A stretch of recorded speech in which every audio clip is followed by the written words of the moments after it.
Hello and welcome to the show. Round 6.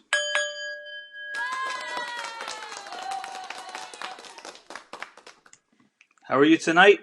You good?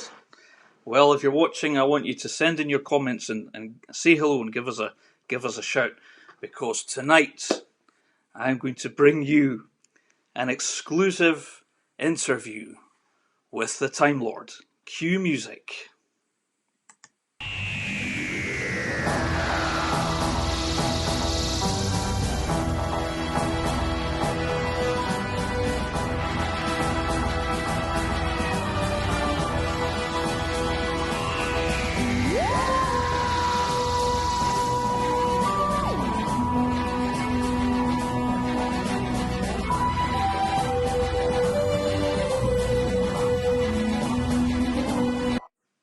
Yes, indeed. And tonight we have our first guest, our first commentators on the show. We have Hayley Pender and William Ritchie from West Lothian. That was the wrong sound effect. I was wanting something that sounded more like a Radio 1 DJ, like this. That's better. So, welcome to the show, Hayley and William. And I hope you're all looking forward to our exclusive interview with the Time Lord, who will be coming up a bit later. But first, I have to do our announcements for the show. So, if you're new to the show, and you know people that have missed the show, could be friends, colleagues, or family members, don't worry, because the show is recorded to YouTube afterwards of the same channel name, Vincent Anthony Media. So it's all backed up, so you can look at all our mindfulness exercises again and do them as many times as you want once the shows are all up on YouTube. I'm also affiliated with 2 companies, so if you're looking at this live stream show and you think, actually, I wouldn't mind having a go at this live stream game, if you're a Mac user, go into my website, Vincent Anthony Media, and click on the eCam link, and that's showing your way to doing your own shows. Also, if you've seen some of my video projects and you've seen some of the aerial cinematography, and you're thinking, actually, I wouldn't mind having a go at that, flying those quadcopters, go into my website, click on the DJI link, and that'll take you to my recommended quadcopter that I use for travel, adventure, aerial cinematography, and photography. Also, if you are a company or a benefactor and you'd like to do something to help mental health, get in touch, come and sponsor our show. We can put your logo up on the screen. We can come and do a little TV advert for your TV style advert for your product or service. So get in touch if you want to support the show. We could certainly do with helping to and investors helping us to buy like more microphones, more equipment, or maybe helping to pay some younger technicians to get some experience of video production and broadcasting. So if you want to sponsor the show, get in touch. Now, we're going to start with a bit of mindfulness theory stroke philosophy, and we're going to finish on our theme of conflict management, which is a mini module you can do.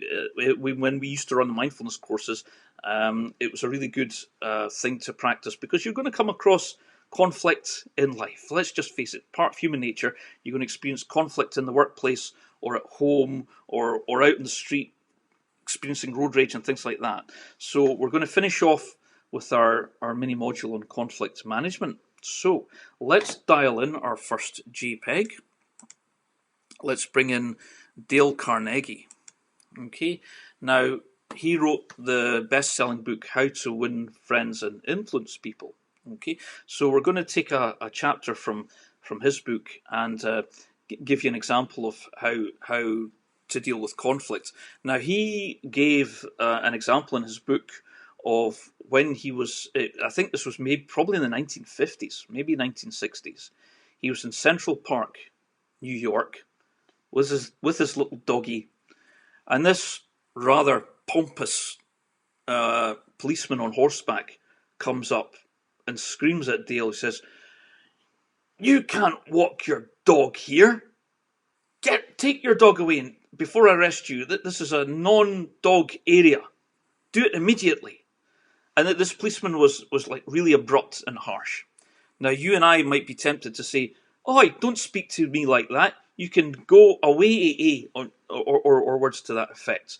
But no, Dale Carnegie used his techniques of calming down anger and negativity very subtly, and he was letting the policeman think that he was winning this little battle, whereas in actual fact, Dale Carnegie used the techniques so that it's a win-win situation. So what Dale said to the policeman was, "I'm really sorry. You're right. I shouldn't be walking my dog in this area. I will go immediately.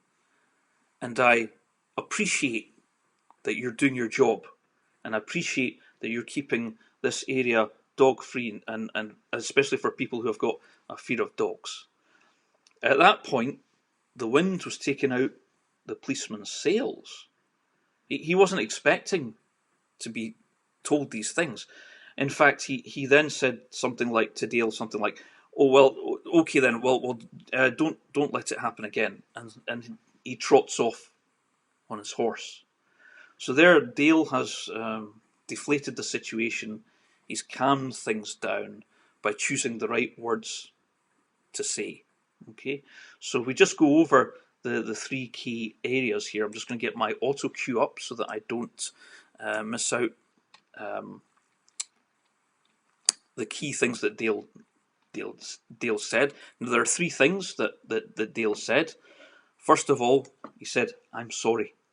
Okay, so if you're in a road rage incident or something like that, just try and get the words out. Just, "I'm sorry." Okay, it's so hard to turn the other cheek, isn't it? "I'm sorry." So that's key word number one. I'm sorry. Key number two, he said to the policeman, "You're right." Okay, so he lets the policeman win the little fight. He lets the policeman think that he's in charge. He's won the fight. Okay, and the third thing that Dale Carnegie says to the policeman is, "I appreciate you." Now, when you say that to people, it really does dissolve any negativity or anger. It really does. So those are the three things. So if you're interested in conflict management, try to remember those three things when you're dealing with adversity in life in general. So that's our little lesson from Dale Carnegie. Now, as I've said on the show, this show is not just about me. This is about you. I want to co-create with you on the show. I don't want it all to just be my content, which is why each week I'm going to try my hardest to bring you a guest speaker to tell us how they can help you stay calm and relaxed in the current times, to tell us about their holistic business that they run or services that they offer. So if you've got any questions about mindfulness or just mental health in general, come on, that's what the comments box is for. Put up your questions and I'll try my best to answer any questions about mindfulness. And if I can't, I'll research and give you the answers on next week's show. So welcome William and Haley so far.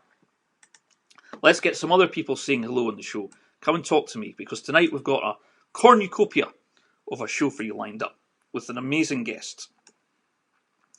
So we've done our introductions and we're going to start with our warm-up exercise. Okay, excuse me.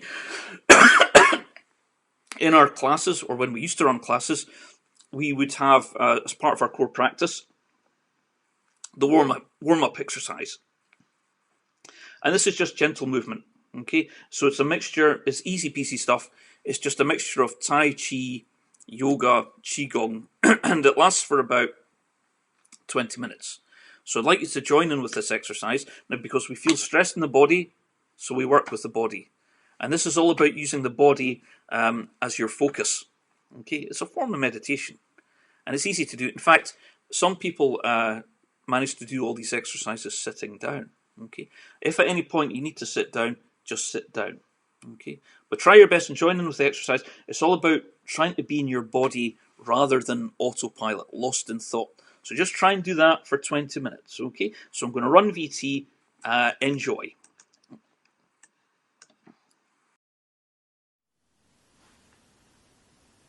Okay, we're going to start with our warm-up exercises.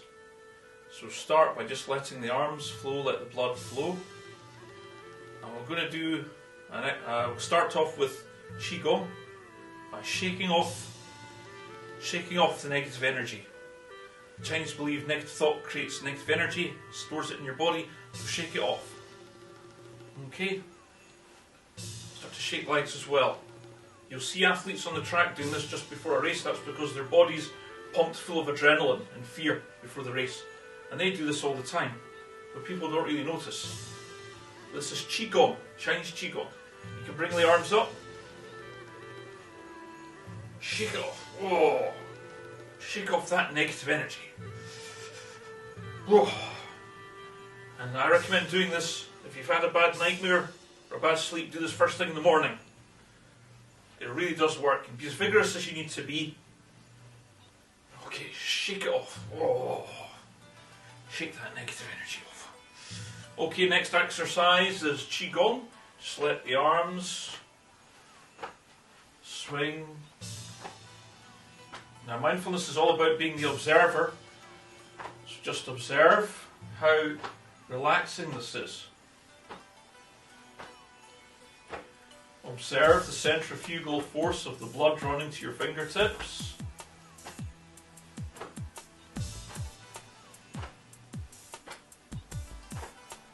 Observe how effortless this is. This is Qigong. Join in with me.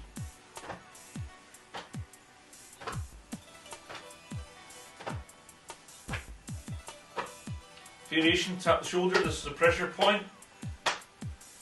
Now this one is excellent for rumination. If you're spending too much time overthinking negative thoughts, get up and do this. This will help break up those negative thinking patterns.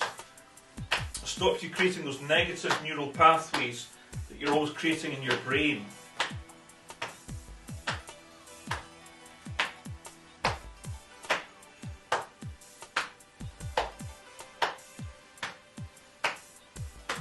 Join in with me. And mountain pose. This is mountain pose. Just relax and breathe. Okay, bring your left arm up, form a fist, and tap those pressure points. This is another excellent exercise for killing rumination. Just get up and do this for a couple of minutes if you've been sitting down overthinking things. And you can get whole books and DVDs on tapping therapy, but we're going to stick to the Chinese Qigong exercises in our classes.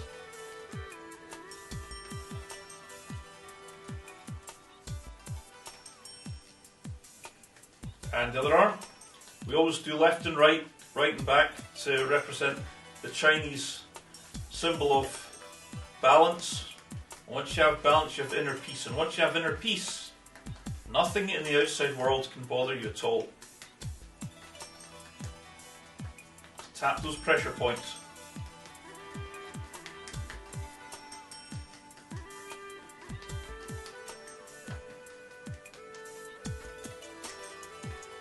On the chest, these are pressure points.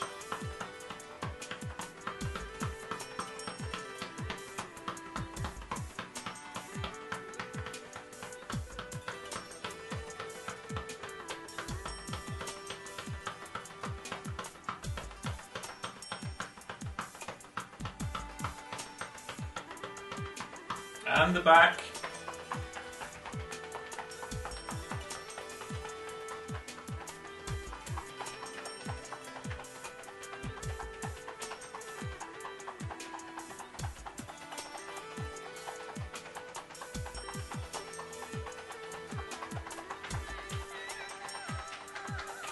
and the back of the legs. These are all pressure points.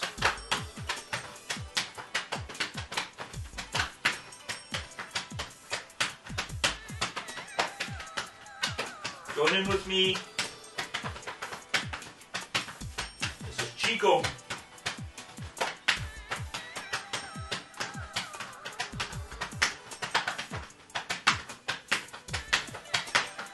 And mountain pose. Relax.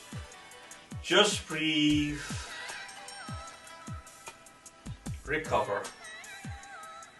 You might be all tingling all over now.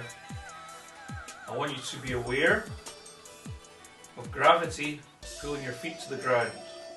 How often do we think of gravity? Probably never. Without it, we couldn't really live.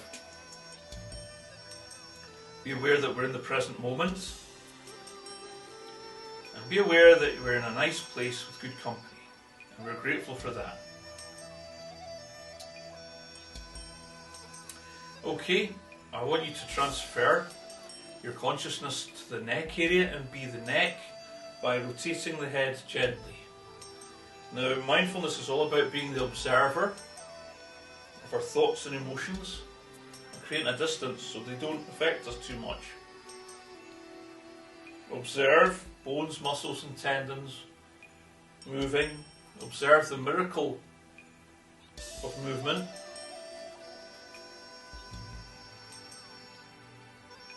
Observe how relaxing this is.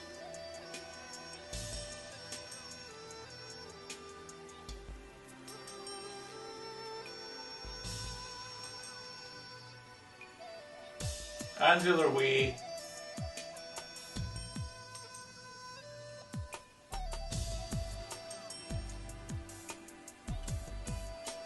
Any stray thoughts coming in, come back to being your neck. Remember, it's about you taking control, not thoughts and emotions.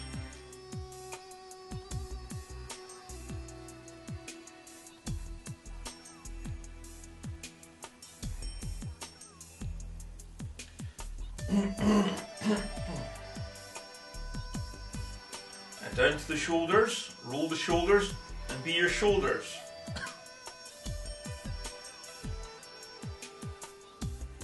Again, observe movement, the miracle of movement. Observe bones, tendons and muscles moving.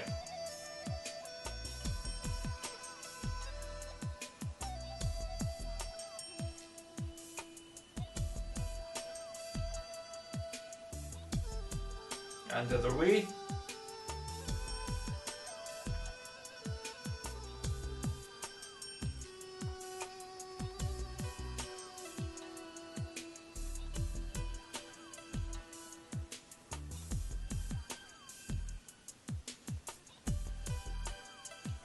And mountain pose. Relax, recover. Just breathe normally in the present moment. Okay, I want you to transfer your consciousness down to the waist and be your waist by doing your hula hoop. Be the observer. Observe bones, muscles and tendons moving. Any stray thoughts coming in, come back to being your waist.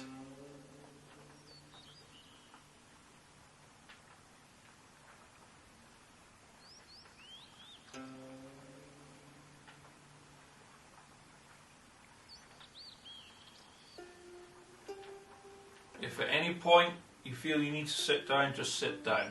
Some people in our classes actually do all these exercises on a chair.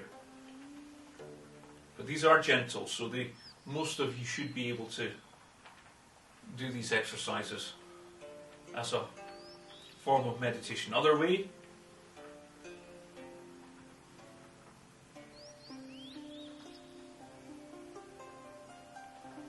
This is our warm-up.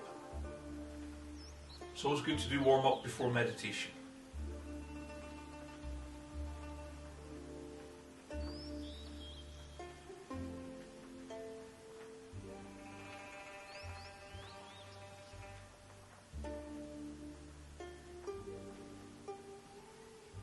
And mountain pose. Relax, recover. Just breathe in the present moment. That's it. Okay, we're going to move on to a little bit of simple yoga. So left leg forward, right leg back. Get your balance. Be strong. And the arms are going to come up, and this is in Warrior 1. Now this is an excellent exercise for overthinking or rumination, because you've got 3 points of focus at the same time. Observe the heat generated between the palms of your hands. Observe your arms fighting gravity. And observe your legs trying to keep you upright. So there you can observe 3 things at the same time, which makes it really difficult for thoughts to come in.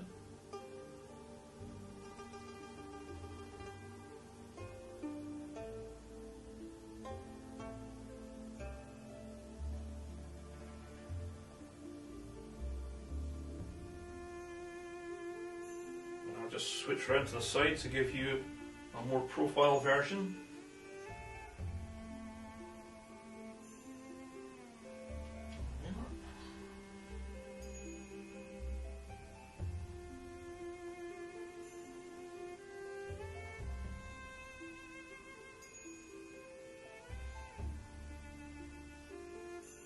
Now, your left arm is going to come forward and down. Your right arm's going to come back into Warrior 2.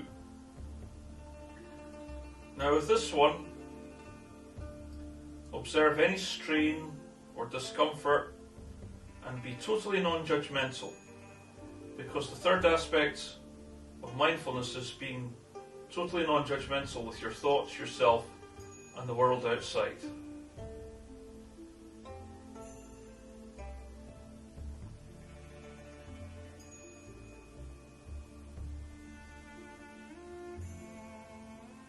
Warrior 2.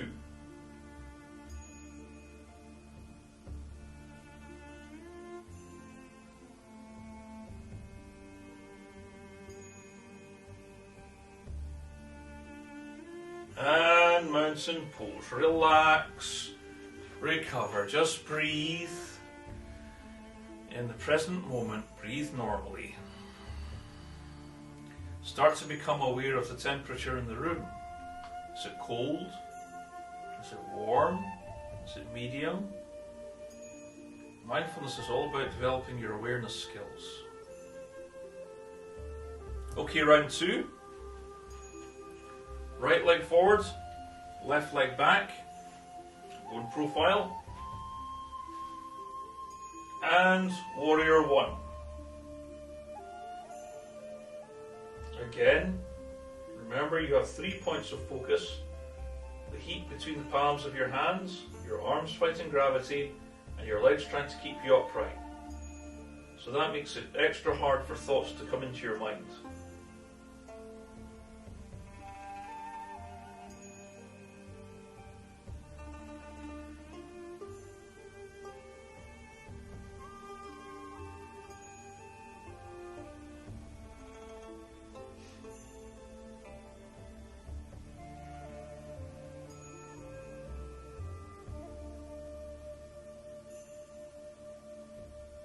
Now, your right arm's going to come forward and down, your left arm's going to go back into Warrior 2.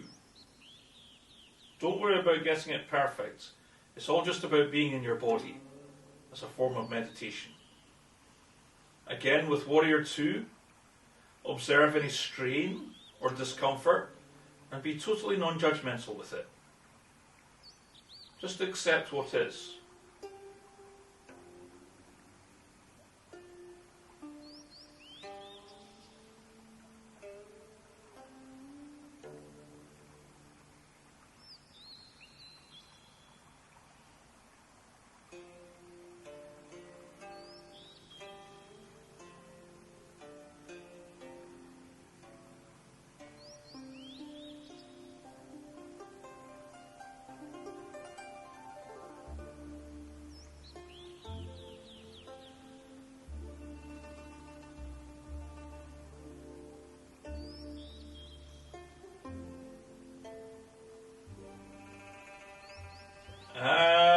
mountain pose. Relax, recover, just breathe. Breathe normally in the present moment. Being the present moment is the second aspect of mindfulness. Being the observer, thoughts and emotions is the first aspect.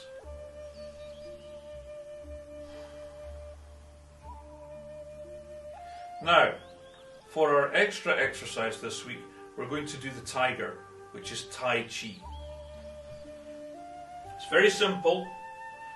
Just join in with me. Imagine your hands are the claws of the tiger, slowly coming up, majestically coming up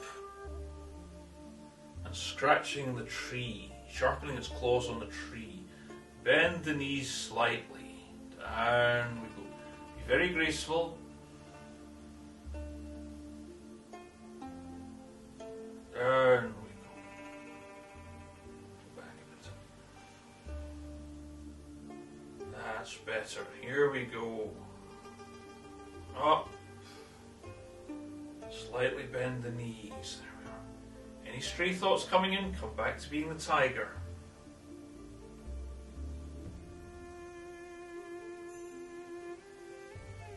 Be graceful, gentle, go at your own pace.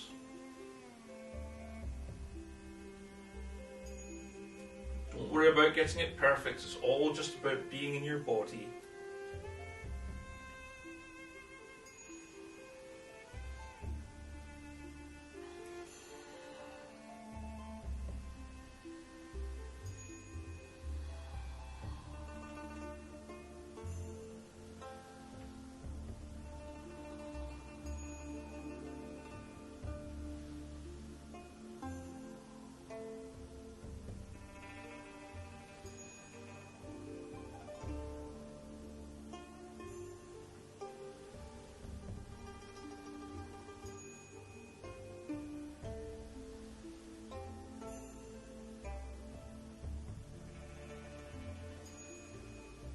Down we come into mountain pose. Relax, recover, just breathe.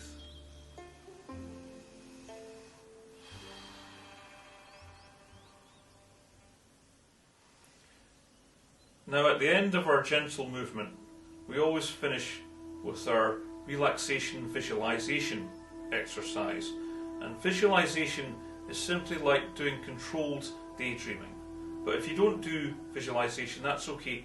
Just listen to the words I'm saying. So we're going to finish with our sun salutation.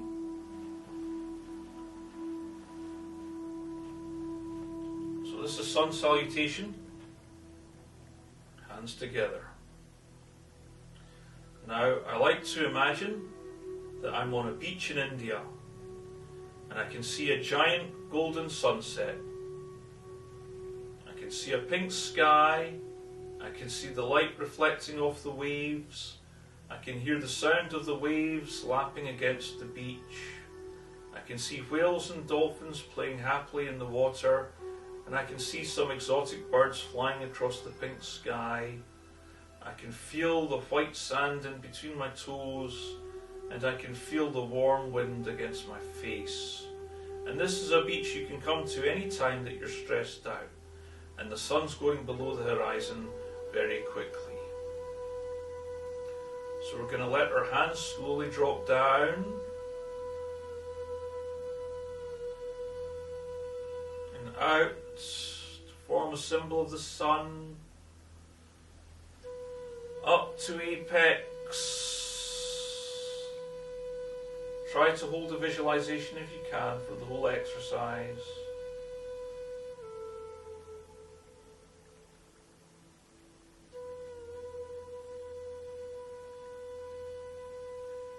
And gracefully down to center again.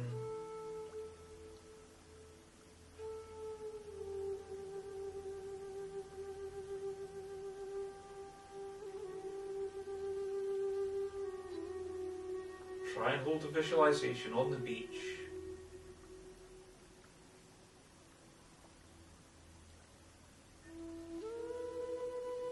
And down.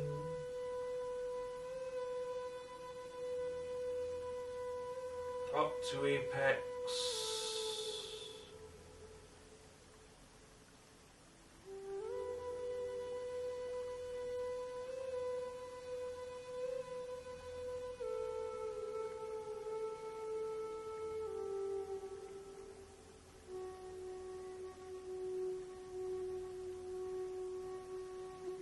And down to center.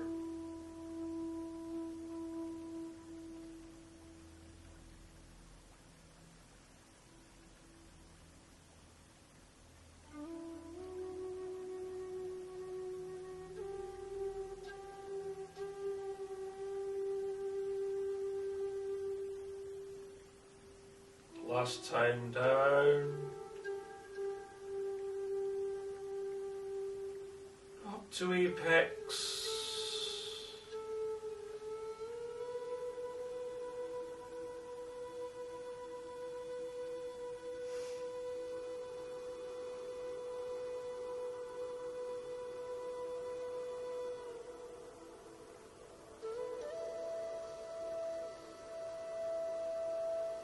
And down to center.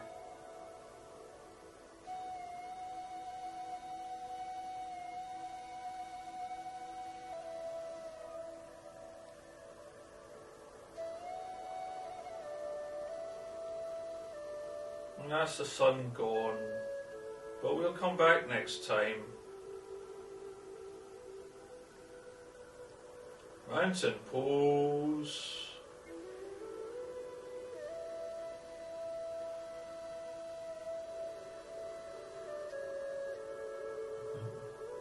And take a seat. So there you are. How did you get on? Was that good?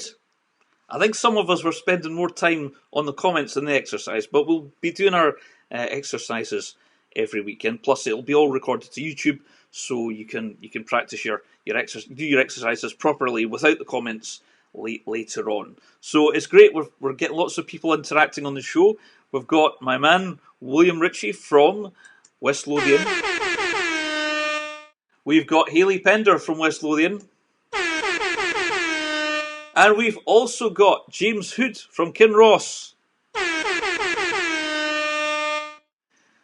And I just want to say I've known James for a few years, and James runs Strawberry Wedding Films, and he does award-winning wedding movies. Okay, so if you're looking to get your wedding DVD in future, just Google Strawberry Wedding Films and Photography. And James can do you an amazing wedding video that's more like a cinema movie. So there you are. There, I've plugged your company, James. Thanks for joining us, and I hope you enjoy the rest of the show. And Hayley's saying, yes, I was doing the exercise. I know you were doing the exercises, Hayley. But what I'm saying is next time, once this is on YouTube, you'll not need to interact with my repartee and my messages. You can just concentrate on the exercise. It's all about coming out of thought and being in the body. So well done to all of you for having a go at those exercises. So next we're going to have a look at what's been going on in the world. And also I want to say a big shout out to my #1 fan from Newborough, Margaret.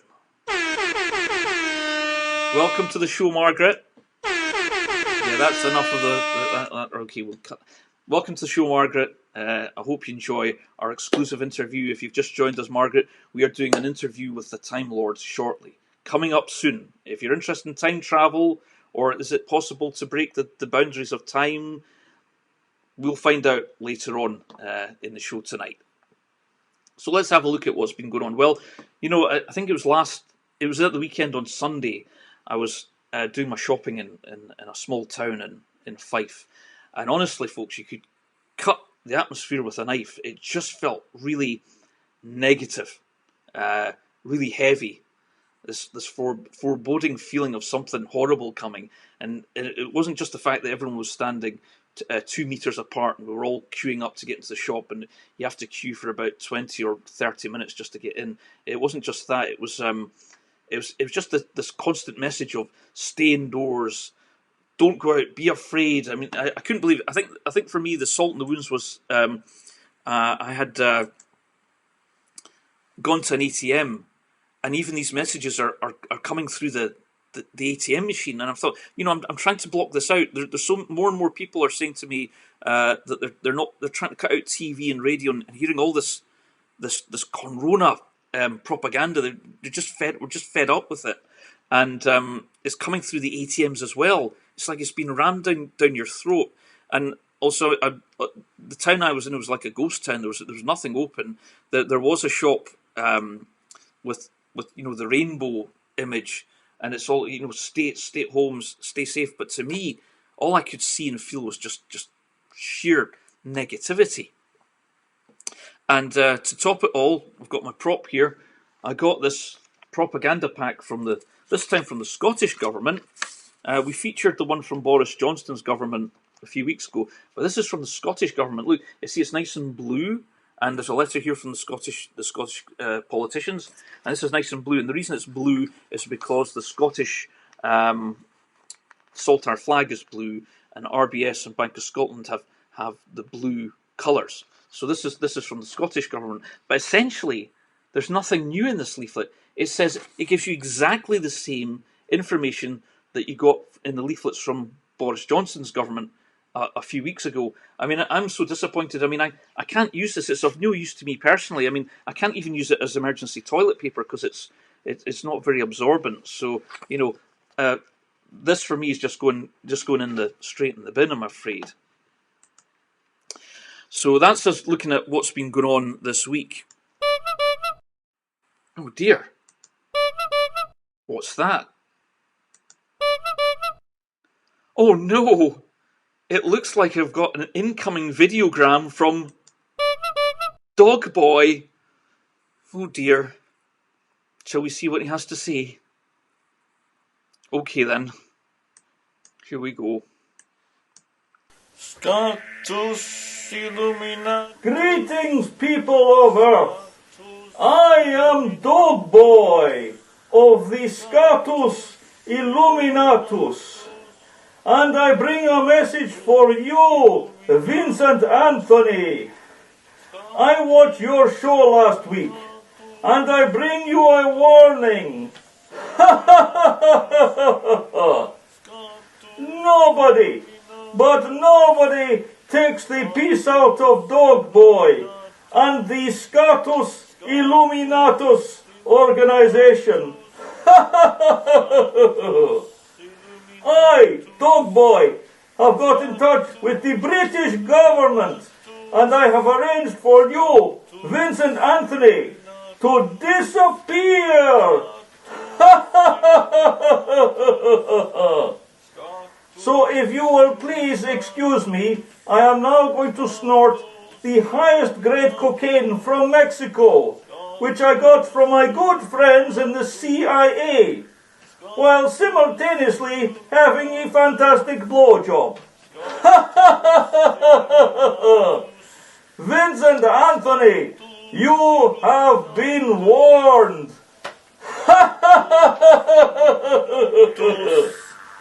Scatus Illuminatus. Scatus Illuminatus. Oh dear.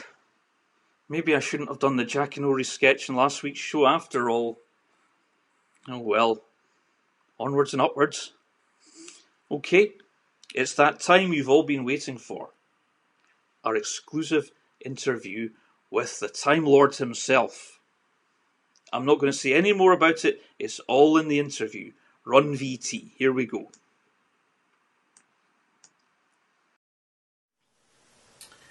And on today's show, we welcome Graham Harvey, who is a clinical hypnotherapist, and more than that. Welcome to the show, Graham. Thank you. Nice to be here. Thanks for giving us your time. Now, Graham, just to give you a little bit of a background on Graham, Graham used to be a policeman, and now he's a therapist, and that's quite an interesting career change. So, Graham, can you tell us just some of the conditions and problems that you've helped people over the past few years? Yeah, Vincent, it's been interesting. I absolutely love helping people become happier, healthier, and hopefully longer living. And dealing with a whole range. Basically, I've dealt with everything from anxiety through to weight loss, going right through the alphabet. Anxiety, depression, phobias, things like irritable bowel syndrome, obviously skin problems as well, which are all psychosomatic. Alcohol.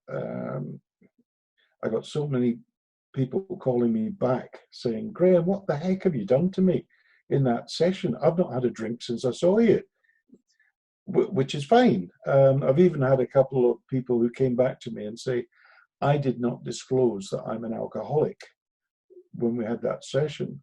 But since that session, I can't touch alcohol. It makes me physically ill.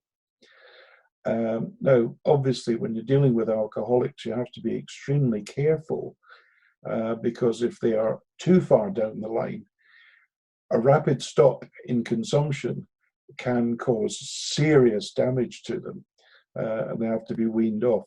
So in alcohol situations, I try and work with their GP, or let their GP know what I'm doing or intend to do, and take it from there. Because, as I say, I'm here to save people, not kill them.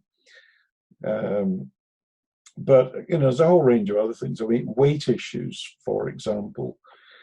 Again, because of the method that I use, which we'll discuss later, 95% of the people that come to see me for weight loss, for example, cancel the follow-up sessions because within 2 weeks they've already lost at least a stone, completely changed their eating habits, started or increased an exercise regime, and feel absolutely wonderful, which is great. And I say, yeah, of course you don't need to come back and spend any more money, but you do need to tell your friends, let's have the referrals coming in.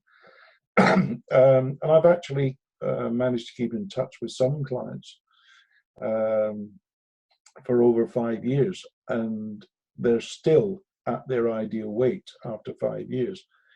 So, clearly, forget yo-yo dieting. And again, weight issues, there are 18 recognized causes of weight issues. 2 of them are physiological and need examination by medics, so that could be hormonal problems or illness problems, things like cancer or whatever. But the rest are all psychosomatic, and that's where we come in as hypnotherapists, clear out those issues. And once free of all the underlying issues, it's very, very easy for people once they're reprogrammed, which all happens in the same session. If you tell the subconscious, this is who you are, subconscious goes, right, I better get that fixed, which is why we always use the present tense when dealing with it. Because if you tell the subconscious, oh, you will be, just say, yeah, okay, fine, I'll get round to that at some time in the future. So yeah, using the present tense, it is always essential because it will do that. Other areas we've worked in, sports performance. I had just a word from a lad's dad the other day. I saw him about a year ago, 16-year-old teenager, brilliant footballer, but couldn't get accepted by professional clubs because they didn't consider that he worked hard enough. So I did my clearance protocol with him during the rebuild section, built in that he did work hard and he was a team player. And during the return journey, I did a little bit of future progression with him, took him forward 10 years, and he saw himself playing for a major European club with lots of trophies and medals. And I said to him, and how'd you get there? And he just said, bloody hard work. You know, so the message had got through. And interestingly, the day after that session, his dad contacted me again and said, before the session yesterday, he was at the gym and he did a 5K treadmill exercise in 44 minutes. Today, he's just done it in 33 minutes. So the hard work message had obviously got through. But I mean, I just love what I do. And it's, to me, you know, it's almost like winning the lottery or something like that. The same sort of sensation you get. Because you see somebody coming into your office completely crumpled, you know, all twisted up, looking sad, miserable, can hardly speak or whatever. And by the time you finish with them, yeah, leaping about, dancing, big grins on their face, happy as Larry, you know, you just can't buy that sort of thing. And, you know, that's what I'm here to do. I was, you know, as you mentioned, I was a police officer. And for several years, I was involved in the security area. Suffered a lot of attacks, injuries, various different things, dealing with some, you know, really nasty stuff. And I ended up with post-traumatic stress. And you notice I say post-traumatic stress and not post-traumatic stress disorder, because there ain't no disorder in post-traumatic. It is just serious stress. And I was introduced to a hypnotherapist who helped me and made a heck of a difference in my life. And, you know, at that time I was looking for a change in direction anyway. So I studied hypnotherapy. It's always been a thing in my lifetime. My father, bless him, taught me this at a very early age. Always question the source material. So, of course, I went through the standard unitary training in hypnotherapy that everybody does. And I sat there and went, this is not right. There's definitely something wrong here. I can understand what they were doing because most of the training is based on stuff that was developed 7, 8, 9 decades ago. And, you know, there has been a lot of discoveries made in the last 7 decades, particularly about the mind and the way that the mind works. And virtually every bit of training is you are taught all sorts of different techniques to deal with symptoms. So if somebody's got a phobia, that's a symptom. Somebody's got weight loss or weight issues, again, symptoms. So everything that clients present to us with is a symptom of the underlying issues. And this was identified again about 7 decades ago in Australia, where Australian medical scientists identified the link between stress and the damage to the immune system and the psyche. And subsequent research verified that, but also identified the fact that it's the accumulation of different stressors through people's lifetime. You know, it can be from bullying, abandonment, sexual abuse, all sorts of things. But all these things build up in the subconscious mind. And as individuals, we develop coping mechanisms to help us deal with and get through life with all this past stuff hanging in the background. Excuse me. Now, interestingly, with their research, they were able to identify that the coping mechanisms that we as human beings adopt fall into three categories. You can either go down the addictive route. So we're looking at, alcohol, cigarettes, gambling, sex, whatever. Even playing solitaire on the computer instead of doing the work you're supposed to be doing. And then you come into the behavioral issues. So there's, anger problems, things like OCD, various areas like that.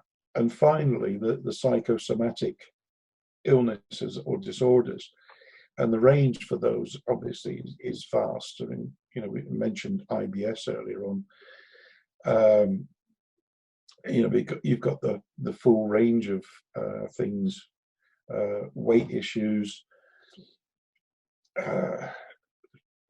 illnesses such as, I mentioned IBS, but you've also got colitis,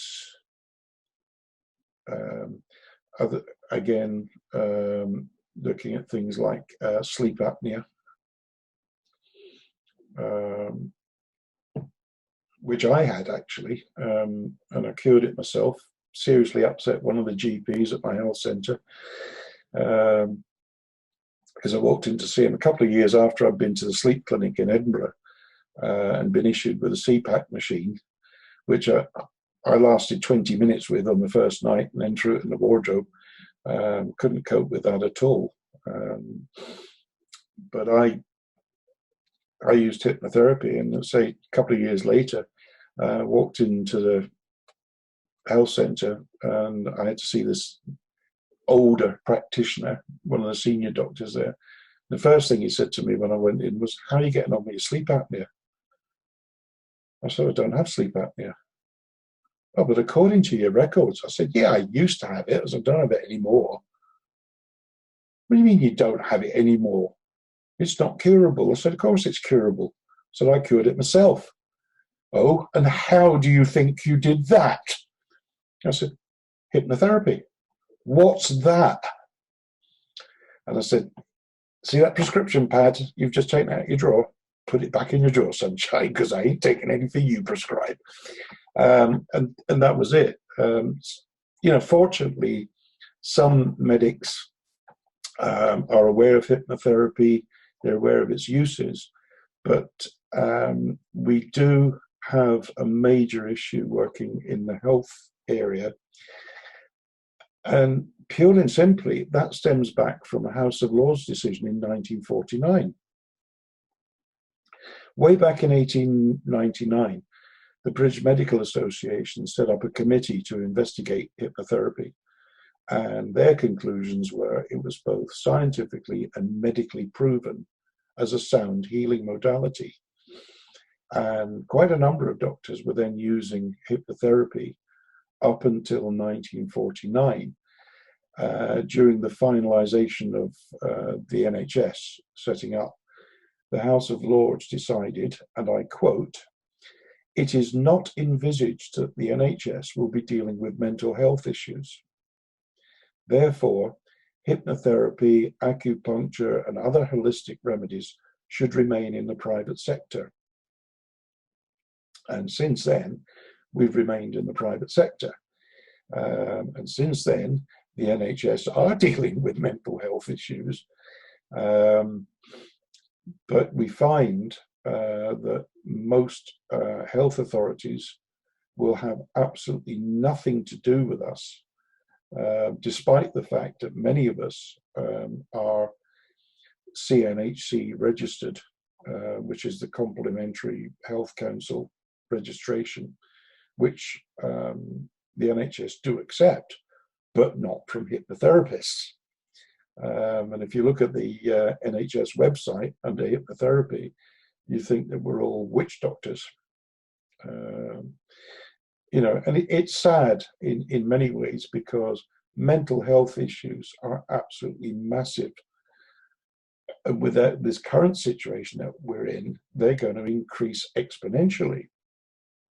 And we could save the NHS billions because our treatments, particularly with the method that I and many others use of dealing with the underlying causes, clients don't need pills and expensive medication, and there's sort of lots of ridiculous things that come up. You may have remembered recently the Scottish Parliament, the Justice Minister decided that, or they were discussing that people under 25 shouldn't be sent to prison because their minds haven't fully developed. Well, if that is the case, why are they allowing teenagers to be prescribed with antidepressants, which certainly damage the development of the brain?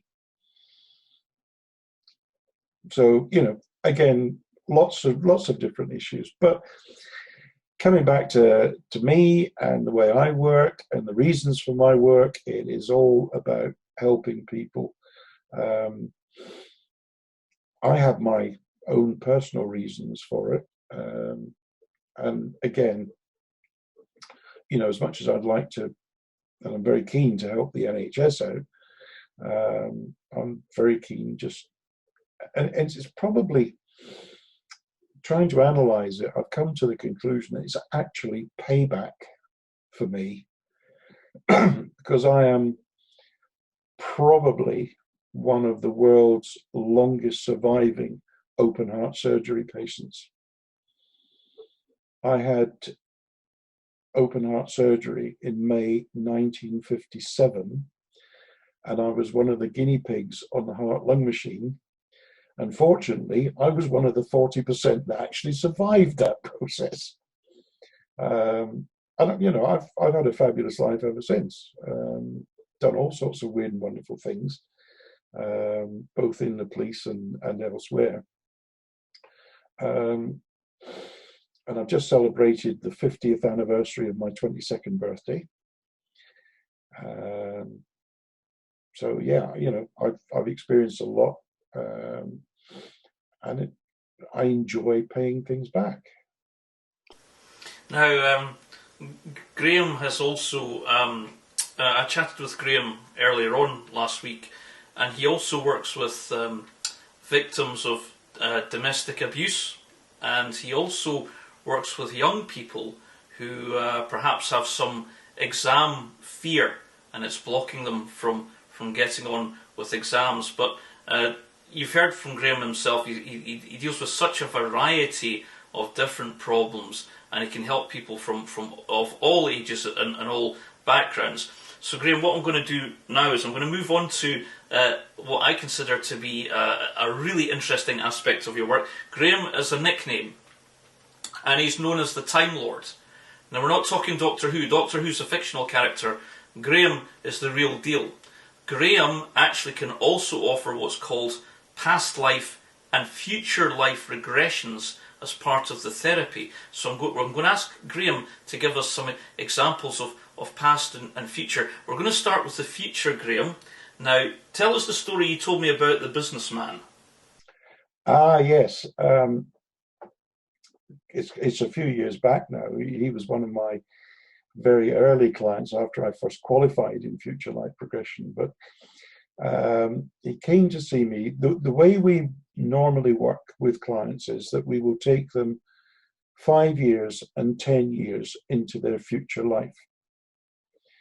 And if the client sees things that they like, they can then bring back the information on how they achieved it and frequently accelerate it and get there quicker because they know exactly what it is that they've got to do to get there. This particular guy had a very successful business, but he wanted to know what it's going to be like in the future. So 5 years down the line, his business was still going extremely well. 10 years into the future, he had no business. He was working as the clerk in a dingy office at the back of some factory somewhere in West Lothian, which he wasn't very happy about. So I said to him, well, let's go back between 10 and 5 years and find out what happened to your business. And basically, the product stroke service that he was providing, the public had just, it had dried up. I think it had probably been superseded or something like that. But his customer base had just completely dried up. What he learned from that was that he really needed to diversify, and diversify now. And we had a long discussion about that after I brought him out of trance, and he went away, and within 3 months had got 2 other lines of business built up. And I think by 6 months he'd had 4 other streams apart from his original stream. And just recently he was in touch with me again and said, you know what we saw? He said, it wasn't bloody 7 years, it was 5.5 years. He said, but I've still got the other 4 going strong. That was great. So, there are all sorts of benefits from doing it. The other thing that we can do too is, if we take people forward and they don't particularly like what they see, one, they've got an idea of the pitfalls to avoid, but also we can allow them access to alternative futures. So if they like one of the alternatives, they can bring back the information on how to achieve that. Because, as you know, nothing is carved in stone. It depends, you walk out your front door, and if you turn left, certain things will happen. If you turn right, other things might happen. We always have that pathway through life. We make a decision and we go down a path because of that decision. So by showing people what's going to be at the end of different paths, then they know whether to turn left or right or go straight ahead. But it's fascinating.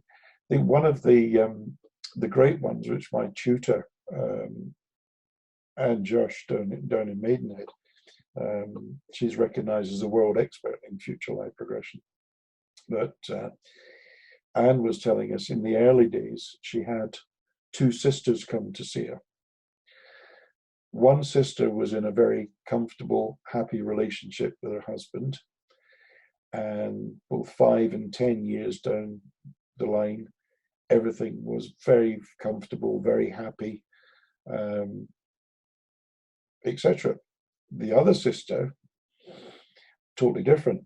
She was in a very rotten marriage. Her husband, I don't know whether we got the fact that he was abusive, but he was certainly not liked. So 5 years down the line, she was still there. But 10 years down the line, totally different. She was away from her husband. She had a new partner, was completely loved up, happy as a pig in the proverbial. But it transpired that she recognized her new partner as one of the instructors at the gym she was going to at the time. So she didn't wait 10 years, 6 months, and she was away living with the new guy and totally changed her life. So, all these things are available, and by going into the future to have a look. I mean, often, if people are really interested, we can go much further into the future and actually into future lives. On the first course I was on, the usual way it works, we could get split up into pairs and work with each other. And the woman I was working with, she took me forward, and I ended up in 2359. I'm a doctor based in a clinic in Africa, but my main task is teaching other medics mind healing to heal the body. And it was really interesting because most of the techniques I was using are what I'm using today in my clearance protocol. So that was good. On another course we did,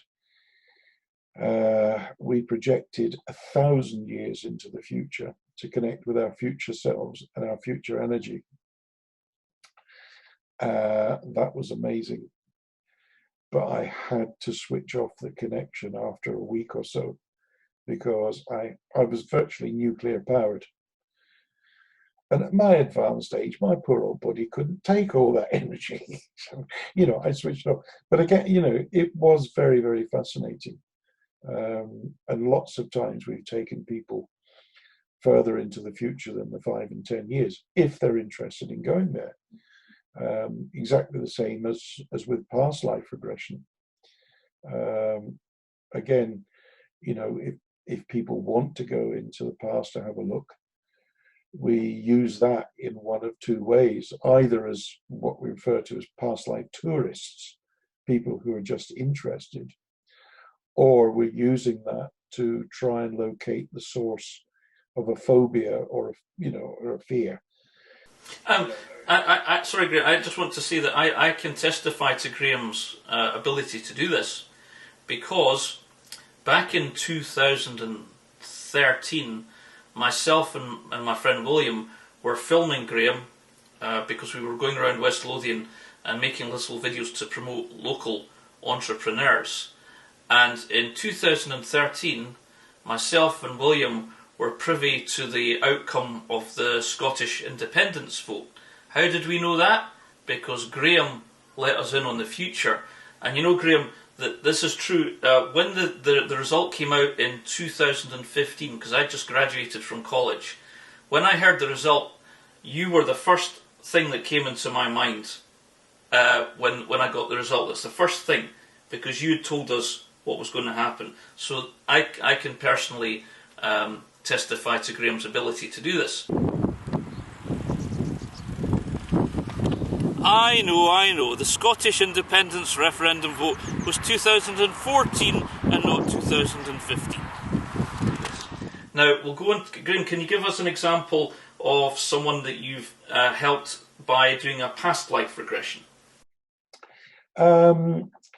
Yeah, I mean, to be honest, I've done far more past life regressions than future life, but there are a whole range of it. I remember one young lady that came to me. She had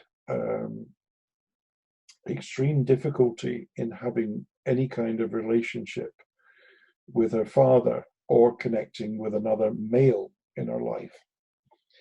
And I better say this first. When we're doing past life regression, even if it's as tourists, we'll tell clients 3 main things to consider. 1, you're very rarely the same nationality.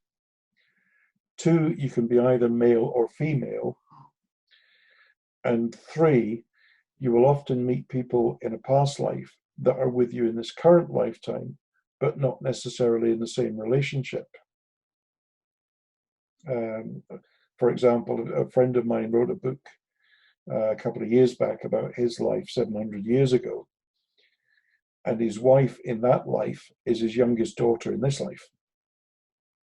So things crop up like that. But we always say that if we come across anything that is still causing issues, then it will be dealt with. Whether you're a past life tourist or whether we're using it to try and find the sources. Anyway, regressed this girl back, and she went back to around 1603. She was 8 years of age, living on a farm in Germany. And she was hiding in the barn with a pitchfork, hiding from her father, who was abusing her. And what I did, which is something that I often do, is I took her forward through that life in 5-year stages. So we went to 13 years of age, and she was absolutely raging because her father had had a bad accident, but he was still alive. And she definitely wasn't happy about that situation. Took her forward to 18. She was no longer there. She'd fled, and she was now living in France. And an elderly lady had taken her in, taught her some French, so she was still learning French, speaking the language, and that was fine. By the age of 23, she was working as a secretary for a local lawyer. Mm-hmm. And all through her lifetime, from then on, she spent most of her life working as a secretary for a lawyer. And there was a local landowner or grandee or whatever, but he really liked her and was always professing his love for her and asked her to marry him, and she just rejected him right throughout her lifetime until we got to about the age of 55, where she was then living in a small cottage in the countryside with a small piece of land. And I said, how did you manage to do that? Did you save a lot of money from your work? Oh, no, it was left to me from the man that claimed he loved me. So that was fine. We did a bit of clearance work on that and brought her back to consciousness. Said, look, this is the situation. That was then. This is not your life. Let's see how it turns out. Because she admitted to me, she quite liked her father, but couldn't allow herself to become really, really close to him. 3 months later, I got a message in from a friend of hers who had come to the session with her to say she now had a boyfriend and appeared to be very happy and settled. Well, it's been absolutely fascinating listening to Graham telling us about his work. Graham, if people want to get in touch with you, how do they get in touch with you? Right, I trade under Sen Scott Therapies, which is CEN Scott, which is abbreviation for Central Scotland. But Sen Scott Therapies, if you look that up on the internet, my email address is cen.scotttherapies@outlook.com. I'm available on Skype or Zoom, and my phone number. I'm also on Facebook, and there is a Sen Scott Therapies page on Facebook. So again, all my contact information is there. Rather than trying to scribble it down from this broadcast, it's all there. Well, that's been really interesting, Graham. Graham Harvey, thank you very much. Lovely to meet you again, Vincent, and thank you for your time. So there we have Graham Harvey. But we're not quite finished with Graham yet. Graham's quite kindly offered to give us a little 2-minute meditation to try. So we're just going to do his meditation now. So just close your eyes, relax, and focus on the guided words of Graham. So I'm just going to run this. It's only a couple of minutes. Let's try this meditation. Here we go.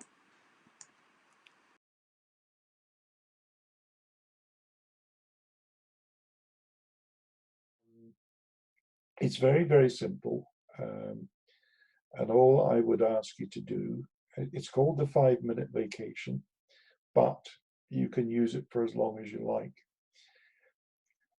Start off by closing your eyes and concentrating on your breathing. And breathe in to 5 and back out to 5. So as you're breathing in, it's 1, 2, 3, 4, 5. And then 5, 4, 3, 2, 1. If you do that 5 or 6 times, you will then notice that your body and your mind is relaxing, because your conscious mind is concentrating on what you're doing. The monkey chatter is blocked out.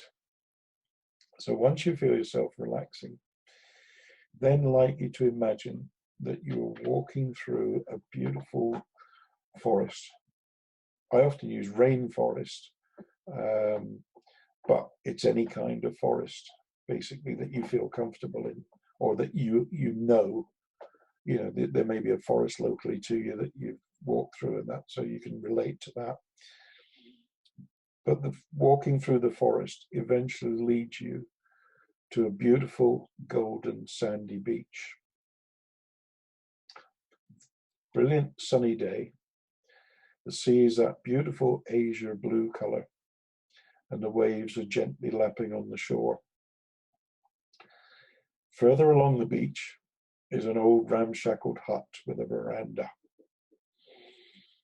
So take your shoes and socks off, or your shoes or stockings or whatever, barefoot, and walk along the beach, feeling that warm sand wrapping itself around your toes, and head towards the hut. When you arrive at the hut, climb onto the veranda, and there you will find a beautiful big sun lounger. Lie down in the sun lounger and just listen to the waves.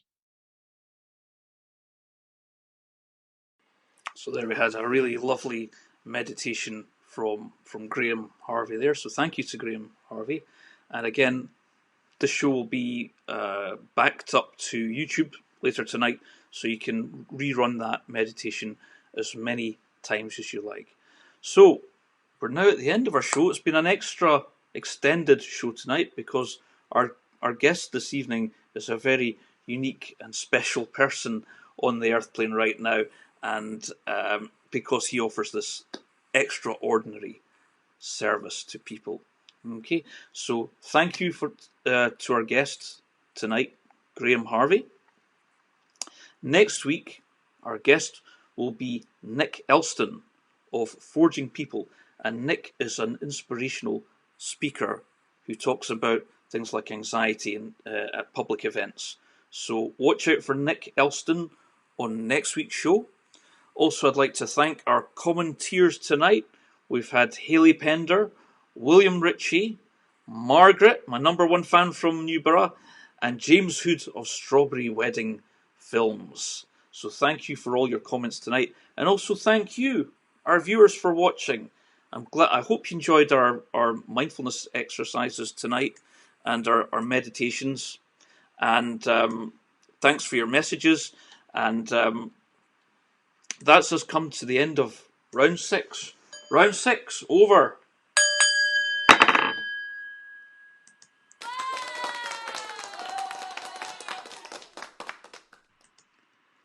So all that remains for me to do is to say again, thanks for joining us. We'll see you next time on the show. Roll credits. Namaste. Bye for now.